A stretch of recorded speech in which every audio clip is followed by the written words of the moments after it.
Hello mga be. Yang salita na ito ay talagang napakabawal sa atin.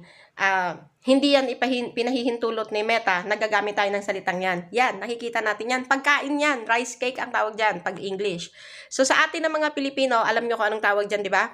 So, hindi yan talaga allowed kay Meta. Wag na wag natin gagamitin yung salita na yan kahit sa comment section or kahit sa caption ng ating mga picture, video, ganyan, bawal yan i-caption. Bawal din yan i-watermark sa ating mga video. Kung ayaw nyo magkaroon ng violation, napakatindi ng violation yan against sa community standard. Bakit?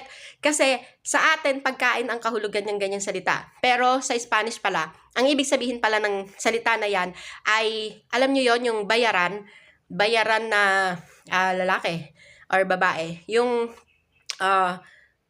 basta masama.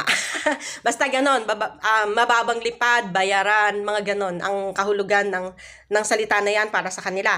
Kaya para sa atin, gawin lang natin yan caption or watermark or sa comment section. Ang ibig sabihin lang yan is, nagtutukoy lang tayo sa pagkain. Masarap yung pagkain na yan, di ba? Pero bawal talaga yan guys, wag kayong gumamit ng ganyan sa ating comment section or watermark or sa ating caption ng ating mga video. Tip ko yan sa inyo. Hello mga be. Yang salita na ito ay talagang napakabawal sa atin. Hindi yan pinahihintulot ni Meta, nagagamit tayo ng salitang yan. Yan, nakikita natin yan. Pagkain yan, rice cake ang tawag dyan, pag English. So sa atin ng mga Pilipino, alam nyo kung anong tawag dyan, di ba? So, hindi yan talaga allowed kay Meta. Wag na wag natin gagamitin yung salita na yan kahit sa comment section or kahit sa caption ng ating mga picture, video, ganyan, bawal yan i-caption. Bawal din yan i-watermark sa ating mga video. Kung ayaw nyo magkaroon ng violation, napakatindi ng violation yan against sa community standard. Bakit? Kasi sa atin, pagkain ang kahulugan ng ganyang salita. Pero sa Spanish pala, ang ibig sabihin pala ng salita na yan ay, alam nyo yon yung bayaran na lalaki or babae. Yung basta masama.